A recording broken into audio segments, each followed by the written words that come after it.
Hello students. आज का जो हमारा न्यूमेरिकल है ये बोर्ड एग्जाम से ही के लिए ही है और बोर्ड एग्जाम में ये कई बार आ चुका है।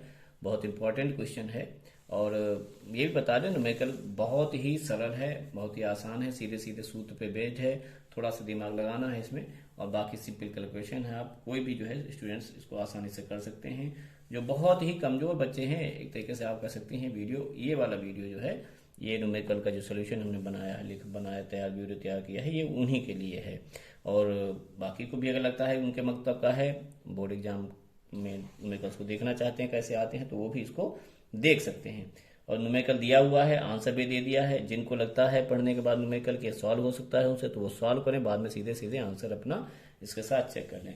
जिनको लगता है नहीं सॉल्व हो सकता है उनके लिए वीडियो है। फिर भी हम बता दें कैलकुलेशन जो हम करते हैं कैलकुलेशन आप अपने आप ही करने की कोशिश करिए। चलिए खैर न्यूमेरिकल स्टार्ट करते हैं। देखिए सबसे पहले क्या दे दिया है कि अवतल दर्पण दे दिया है, उसके मुख्य अक्ष पर, बस तो हम मुख्य अक्ष पर ही रखते हैं, ये नहीं भी देता तब भी वही बात रहती।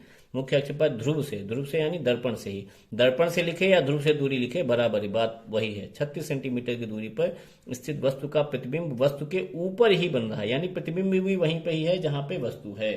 तो u की और v की वैल्यू समान है, ठीक है। और दोनों का मान ही कितना हो गया, 36 हो गया। तो हम लिख सकते हैं दिया है, चाहे पूरी बात आप लिख सकते हैं वस्तु की दूरी बराबर प्रतिबिंब की दूरी यानी u बराबर v, या सीधे सीधे हम लिख सकते हैं कि v बराबर u और ये दोनों दे दिए हैं 36 सेंटीमीटर। और चूंकि वस्तु पर ही बन रहा है वस्तु की दूरी हमेशा माइनस में लेते हैं तो v भी कैसा हो जाएगा, माइनस में हो जाएगा, ठीक है। अच्छा दूसरा जो है क्या कह रहा है, ये तो दे दिया है u और v दोनों के मान दे दिए गए। सीधे और आगे का पूछा दर्पण की फोकस दूरी ज्ञात कीजिए। बहुत सारा लोग है सवाल सीधे सीधे आपसे पूछा गया है तो यहाँ पे सूत्र लगा देंगे। तो यहाँ लिख देंगे दर्पण के सूत्र से, दर्पण के सूत्र से, ठीक। साथ में आप ये भी लिख सकते हैं क्या क्या पूछा गया है, यह पूछा गया है और आवर्धन रेखीय आवर्धन यानी एम जो है पूछा गया है। मैग्निफिकेशन लीनियर मैग्निफिकेशन जिसको बोलते हैं वो पूछा गया है, ठीक। तो दर्पण के सूत्र से क्या होता है 1/f, दर्पण में प्लस रहेगा ध्यान रखिएगा, 1/v प्लस 1/u, लेंस में यहाँ पे माइनस रहता है, ठीक है। मान निकालना सीधे सीधे मान रख दीजिए। v का मान जो दे दिया है 1/-36 प्लस 1/-36। कैलकुलेट करने का सबसे अच्छा तरीका ये है कि आप माइनस के साइन को ऊपर ही रखें, तो माइनस प्लस हो गया -1/36 और ये प्लस माइनस हो गया -1/36। एलसीएम उसका हो जाएगा 36। कैलकुलेशन अपने आप करिए, वीडियो पॉज कर दीजिए। ये हो जाएगा -1 कैलकुलेशन नहीं अगर कर पा रहे हैं तभी आगे इस कैलकुलेशन को हमारे साथ आप देखिए। अब यहाँ पे देखिए समान चिन्ह है तो जुड़ेंगे, एक एक हो गया 2 और चिन्ह उसका लगेगा जो बड़ा है बराबर है तो चिन्ह वही रहेगा, माइनस का ही रहेगा, ठीक है। 2 से आप काट दीजिए, कितना आ जाएगा 18 सॉरी।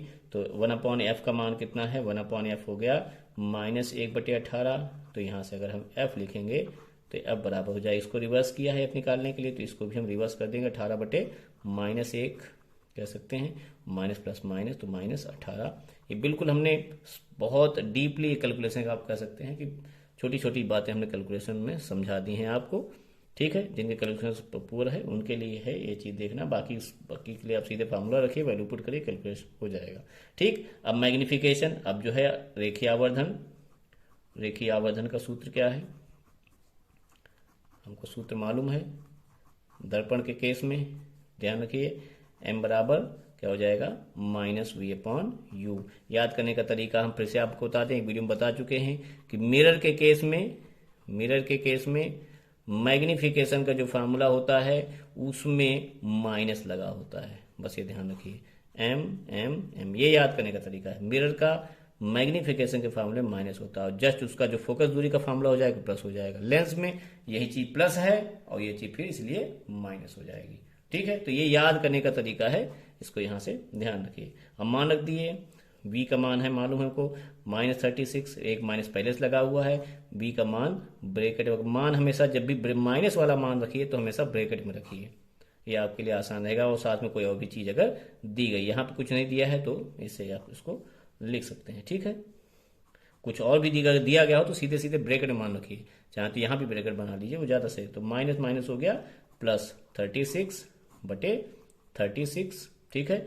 और ये माइनस का है तो माइनस प्लस हो गया, माइनस 36 से 36 कट गया, 1 आ गया, यानी मैग्निफिकेशन -1 है। -1 का मतलब क्या हुआ कि जो प्रतिबिंब बन रहा है, अब इसको समझ लीजिए, वैसे आंसर हो गया यहाँ तक, लेकिन ये कह क्या रहा है ये भी समझिए। हमेशा न्यूमेरिकल को एनालाइज जरूर करिए, एनालाइज मतलब उसका विषय लगाने के बाद विश्लेषण उसका जरूर करिए कि हमने जो लगाया है ये कह क्या रहा है, इससे रिजल्ट क्या निकल के आया, चाहे न्यूमेरिकल हो या एक्सप्रेशन हो। एक्सप्रेशन में जो फार्मूला प्रूव होकर आता है, न्यूमेरिकल में जो आंसर आता है, उसको एनालाइज जरूर करिए कि हो क्या रहा है, रिजल्ट कह क्या रहा है हमारा। तो रिजल्ट हमारा ये कह रहा है कि -m का मान कितना है, यहां तक लग गया है, इसको अब ज्यादा नहीं देखना है कि m का मान जो है -1 दे दिया है। m वास्तविकता में क्या होता है परिभाषा से, प्रतिबिंब की ऊंचाई बटे वस्तु की ऊंचाई, यानी जो प्रतिबिंब जो दिया हुआ है, प्रतिबिंब की जो ऊंचाई है वो -1 गुणे वस्तु की ऊंचाई के बराबर आई, यानी कि ये पहले बात तो बराबर आया है, यानी कि एच एकम करेंगे तो एच ओ ही आएगा, लेकिन माइनस में आएगा।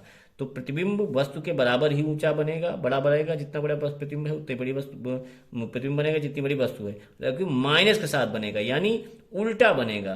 कैसा, अगर प्रतिबिंब वस्तु ऐसी रखी है तो प्रतिबिंब ऐसा बनेगा, ठीक है। ये तो होता है इससे रिजल्ट, ठीक है। बाहर इसमें ये चीजें पूछी नहीं गई हैं, फिर भी अगर आपको मालूम होना चाहिए। अच्छा, अब अगर मान लीजिए इसी सवाल में पूछ देता है कि रे डायग्राम, किरण आरेख भी कीजिए, नहीं पूछा गया लेकिन अगर पूछ देता है तो आपको किरण आरेख भी बनाना आना चाहिए।